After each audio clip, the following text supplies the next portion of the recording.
Fala galera, beleza? Bom, estou fazendo a correção final da apostila de história do segundo volume de vocês, tá bom? Segundo. Então, independência do Brasil, estou fazendo a correção com vocês. Prestem atenção, por favor, tá? Acompanhem e gabaritem aí a apostila de vocês. Então, estamos na página, deixa eu dar um F11 aqui, página 481, tá? Independência do Brasil. Gente, a independência do Brasil começou com as guerras napoleônicas, né, e a vinda da família real para o Brasil em 1808. Tá? Dom João, príncipe regente, né, filho de Maria I, que estava louca, né, ele optou por fugir de Portugal para o Brasil com a escolta da Marinha Britânica por dois motivos. Né? Manteria o apoio financeiro da Inglaterra, se salvaria de Napoleão e manteria a sua maior e mais lucrativa colônia, que era o Brasil. Com a chegada ao Brasil, dá início uma série de medidas que basicamente vão romper o pacto colonial que Portugal tinha no Brasil. Ou seja, vão abrir os portos do Brasil e abrir o comércio do Brasil, principalmente para a Inglaterra. E a primeira questão fala exatamente sobre isso. O que era o Tratado de Comércio e Navegação de 1810 e por que ele beneficia a Inglaterra? Todo país, segundo, para vender produtos para outros países, pagam uma taxa de importação, que vai de 0 a 20, 25% do valor do produto. Obviamente, quanto maior a taxa, pior é para o país que está vendendo, né? E melhor é para o país que está comprando, porque ele se protege desses produtos e o governo desse país fica com uma margem de lucro desses produtos que estão entrando no território. A média dos países nessa época para o Brasil era de 24%. Tá? Portugal cobrava dos comerciantes portugueses 16%. Tá? Com o tratado comercial, mantém-se 24% para outros países, a taxa se mantém em 16% para os portugueses e cai para 15% para os ingleses. Significa que os ingleses tinham um privilégio absurdamente grande, até porque a Inglaterra passava pela Revolução Industrial, a produtividade inglesa gerava um menor custo de produção, então, para competir com a Inglaterra já era difícil, e agora, com a taxa menor de importação, os ingleses vão nadar aí de ganhar dinheiro vendendo seus produtos, louças, roupas, vários produtos que eles vão vender para o território brasileiro. Tá? Então, essa é a relação do Tratado Comercial com a Inglaterra. A partir da análise do papel dos sujeitos históricos que atuaram no processo de independência do Brasil, pode-se afirmar que, nós temos então, a alternativa E. Um abaixo-assinado com 8.000 assinaturas foi organizado por José Bonifácio, o grande patriarca da independência do Brasil, a fim de persuadir o imperador a reagir contra a recolonização portuguesa. O que você tem que entender aqui? Em 1820, estourou uma revolução em Portugal, chamada Revolução do Porto, que é uma revolução de caráter liberal, ou seja, os deputados portugueses mudaram a Constituição de Portugal, criaram uma monarquia constitucional. Significa que o Dom João não tinha mais poder absoluto. Ele tinha que respeitar o Congresso, o Parlamento, e respeitar a Constituição. E eles exigiram a volta imediata de Dom João para Portugal e a recolonização do Brasil. Só que desde 1814, o Brasil já tinha se tornado um Reino Unido a Portugal. Não era mais uma colônia. O Brasil tinha, entre aspas, se tornado um reino independente. E ligado por uma certa amizade, vamos dizer assim, com Portugal. A Revolução do Porto, em 1820, exige a recolonização do Brasil. Ou seja, o Brasil voltaria a estar submetido às ordens e às vontades de Portugal. Obviamente, as elites do Brasil, né, São Paulo, Minas, Rio de Janeiro, Pernambuco, Bahia, não estavam nem um pouco interessadas em voltar a ser colônia e passar novamente a sofrer com o pacto colonial e as interferências de Portugal aqui no Brasil.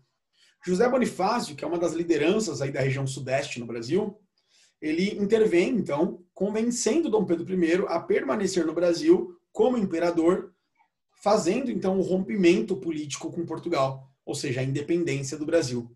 Esse dia, que ficou marcado como o dia do fico, né, foi em janeiro, fevereiro de 1822, que foi quando Dom Pedro se comprometeu com as elites brasileiras de permanecer no Brasil como imperador. Tá?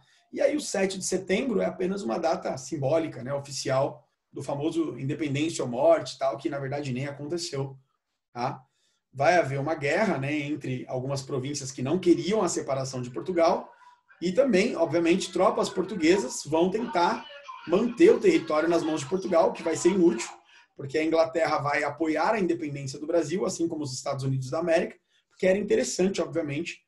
Todos os países da América Espanhola já tinham feito a independência ou estavam fazendo. O Brasil foi mais um dos países a acabar com o sistema colonial europeu aqui no continente americano. Tá? A independência política do Brasil não foi um movimento idílico, como mostram alguns livros didáticos. Na verdade, ela decorre de um processo que se iniciou nos chamados movimentos nativistas e se estendeu para além do 7 de setembro de 22. Sobre esse processo, é correto afirmar que a alternativa B de bola, tá? A Revolução do Porto e as medidas que se seguiram a esse acontecimento em Portugal evidenciaram interesses em recolonizar o Brasil. Essa possibilidade fermentou ainda mais na colônia um movimento pela autonomia política. Ou seja, cada província, cada região do Brasil tinha, obviamente, interesses de manter a escravidão, de manter ali um laço amistoso com Portugal, de manter, obviamente, um livre comércio com a Inglaterra. Quando Portugal decidiu recolonizar o Brasil, desculpa, né? Depois de tudo que já tinha acontecido, eles decidiram então romper com Portugal, tá? Página 482. Muito bom isso, né, galera? A fuga da família real portuguesa para o Brasil abriu um único período da história em que um imperador colonial foi governado, em que o império colonial foi governado fora da Europa. Sobre o contexto da família real no Brasil, explique o que entendemos por situação inversa. Gente, situação inversa, período no qual a coroa portuguesa instalou-se no Rio de Janeiro e de lá administrou o seu império. Em outras palavras, entre 1808 e 1820, a colônia se tornou metrópole e a metrópole, que era Portugal, né, se tornou colônia. Por quê? Porque Portugal foi invadido pela França, né? As tropas francesas invadiram e colonizaram Portugal. E o governo de Portugal foge e se instala no Brasil e passa, então, a controlar o Brasil através do próprio território brasileiro. A colônia Brasil virou metrópole. Essa é a situação inversa que vocês precisam entender. Em 1808, a família real portuguesa se transferiu para o Brasil. Esta transferência está ligada à alternativa B de bola, disputa entre a Inglaterra e a França pela hegemonia mundial. Ou seja, o bloqueio continental foi um bloqueio que Napoleão criou para destruir a economia da Inglaterra. Só que não conseguiu, porque países como Espanha, Portugal, Rússia e outros países rejeitaram o bloqueio, né? E a Inglaterra conseguiu manter o seu comércio com a América, com a África, com a Ásia. Então, na verdade, deu uma prejudicada, óbvio, né? Mas não destruiu a economia do país mais rico do mundo daquela época, que era a Inglaterra. E, na verdade, quem foi destruído foi a França, né? 3. No final do século XVIII, a independência, 1822, ocorreram diversas rebeliões contra o domínio português no Brasil, resultando de vários fatores internos e externos, entre os quais podemos citar a crise do Estado absolutista português, né, a decadente monarquia portuguesa, a crescente influência dos ideais da Revolução Francesa, liberdade, igualdade, fraternidade, o iluminismo, né, a independência dos Estados Unidos, tal, que influencia bastante, e o interesse dos grandes proprietários de terras e dos grandes comerciantes em colocar um fim às restrições impostas ao Brasil pelo Pacto Colonial Português. Sobre os chamados movimentos pela emancipação, ou seja, pela independência política brasileira, considere as afirmativas a seguir como verdadeiro ou falso. Então, nós temos a alternativa B de bola, verdadeiro, verdadeiro e falso. Tá? A única falsa aqui, a Revolução Pernambucana foi uma rebelião de aristocratas pernambucanos contra as tendências republicanas. Isso aqui não existiu, tá? O Brasil não virou uma república, né? O Brasil virou uma monarquia, um império, né? Governado por Dom Pedro I. Tá? As outras duas estão corretas, tá? E aqui na página 483, Fuvest, do ponto de vista social, pode-se afirmar sobre a Revolução Francesa que, alternativa C, nela coexistiram 3 revoluções sociais distintas. Uma revolução da burguesia, uma revolução dos camponeses e uma revolução dos sans-culottes, né, que são, então, os pequenos burgueses, os trabalhadores urbanos, tá? Alternativa C. Sobre a Revolução Francesa de 1789, é correto afirmar que Gente, eu vou ter que parar por aqui, tá? Porque a minha filha tá causando. Alternativa C, tá bom? Superada a ameaça da radicalização dos anos da Convenção Montanhesa, ou República Jacobina, lá de Robespierre,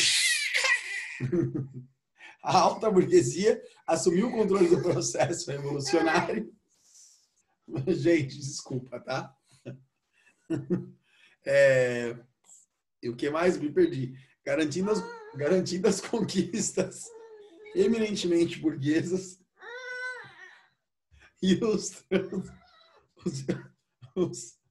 anseios populares realistas. Ou seja, de forma geral, a alta burguesia é quem controla o poder na França e a pequena burguesia, os camponeses continuam numa situação precária, tá?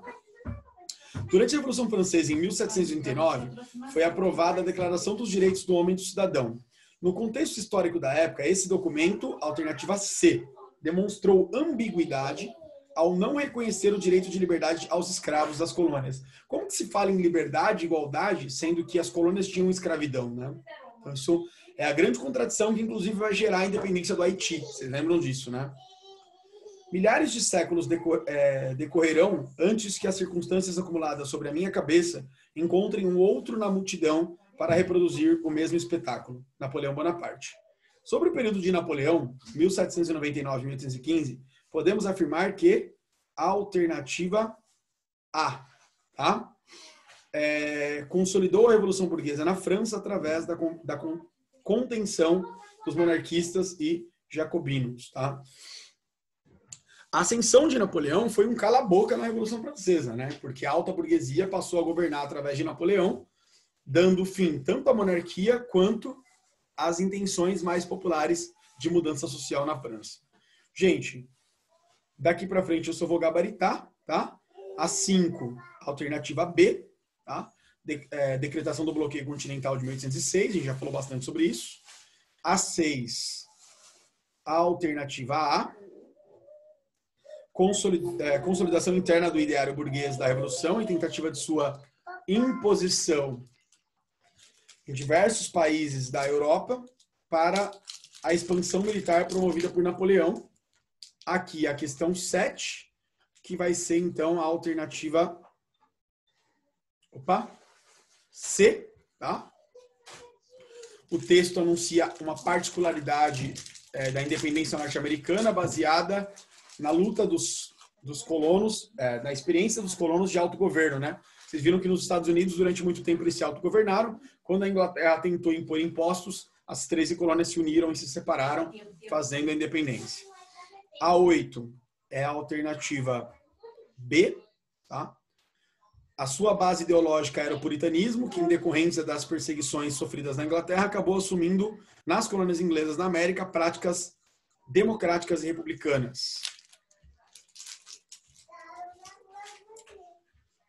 9, alternativa C, Haiti. 10, alternativa D, somente as afirmativas 1, 3 e 4 estão corretas. 11, nós temos as afirmativas E, né? Todas são verdadeiras, tá? Todas verdadeiras. A 12 é a alternativa D. Apenas a 2 e a 3 estão corretas. 13. A alternativa C. A vinda de Dom João VI para o Brasil permitiu uma sobrevida do Império Português. O antigo regime aqui sobreviveria até o final do século XIX. Se não me engano, a monarquia em Portugal acabou em 1910, tá, gente? 1910 ou 1906, não lembro agora, tá? Mas já em decadência desde o final do século XVIII, tá bom? Depois nós temos aqui as questões de Enem, né? Então, a alternativa E, aos representantes da pequena e média burguesia e das camadas populares que desejavam justiça social, direitos políticos. Questão 15. Questão 15, galera, alternativa B, tá? A apropriação e transformação pela burguesia de hábitos populares e dos valores da nobreza. 16, independência dos Estados Unidos, né? Alternativa C. Tanto nos Estados Unidos quanto na França, as teses iluministas sustentaram a luta pelo reconhecimento dos direitos considerados essenciais. 17, alternativa A, redenção cristã e cultura cívica. Nós terminamos aqui, então, a correção e o gabarito aí da apostila 2, tá? Espero que vocês tenham entendido. Qualquer dúvida,